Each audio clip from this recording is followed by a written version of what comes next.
Okay, we are ready to do work together 11.3 and 11.4. Starting on page 319 in your textbook and 261 in your workbook. And we are going to be posting the special journal total columns into the general ledgers. So the first one we're going to do is the sales journal. And that is on page 257 of your workbook, 11-2 work together they're using. We're going to post the special amount columns, which is all three columns.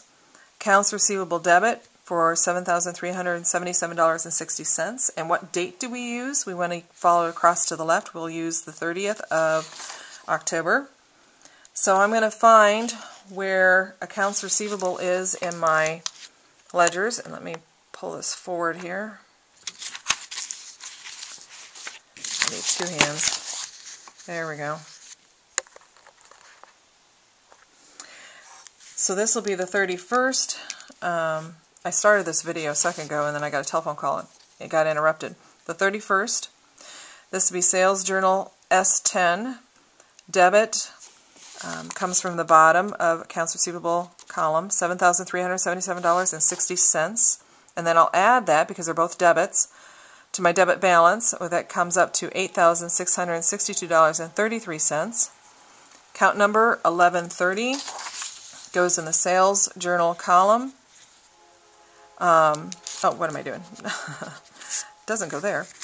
It goes in the sales accounts receivable debit column, 1,130, in parentheses underneath the accounts receivable debit column. And I think I erased this one by accident earlier. Okay. Back on track. Telephone call interruptions are not good. Here we go. The next one in the sales journal that we need to post is sales credit total, $6,960.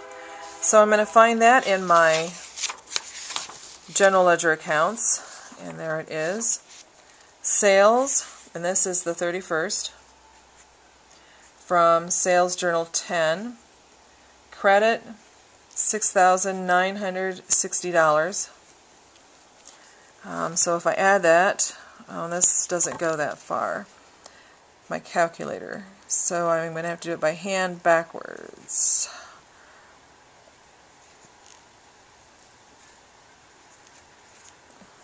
And I think it is $240,295. All right. And find my sales journal again. This is account number 4110, and I'll put that underneath the total in parentheses, 4110, to indicate that that's been posted. Go to sales tax payable credit, $417.60. So pull this down. Sales tax credit, it's the 31st. This is sales journal 10.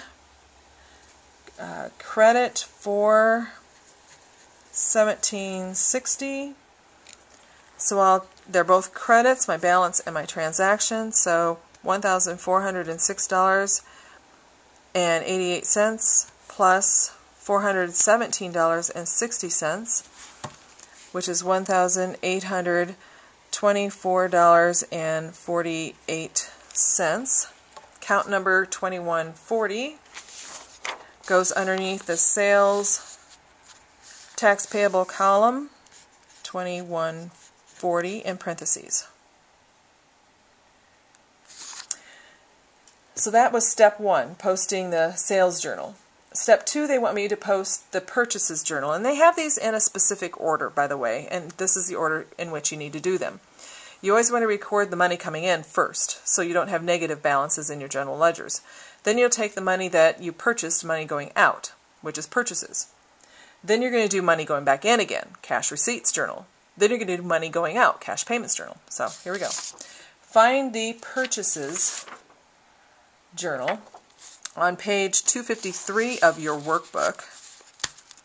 And it has a special amount column that has two places it goes. Purchases debit and accounts payable credit. Two places. So let's do purchases debit first. So I need to find the purchases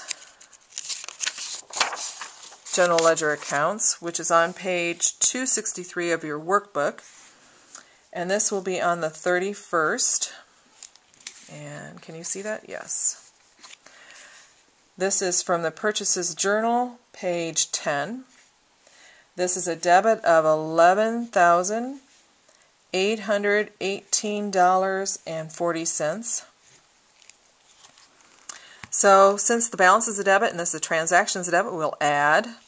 And this calculator doesn't go out very far in its number. So this would be $118,378.00. $118,378.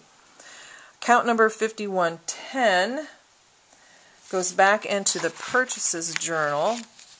We have to put two numbers underneath here. So, what did I say? 5,110. Okay, and then I got another number to put in because there's two accounts on top. Accounts payable credit. So I've got to go back to my ledgers to the first page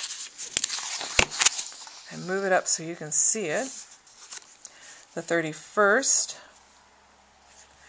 This is Purchases Journal, page 10. This will be a credit, $11,818.40. And I'll add that to my credit balance. So $49,3680 plus $11,818.40. $16,755.20. Count number 210 then has to squeeze in 210 underneath the total as well, in parentheses. That is step 2, posting to the Purchases Journal. Step 3, we got to post the Cash Receipts Journal, and that is on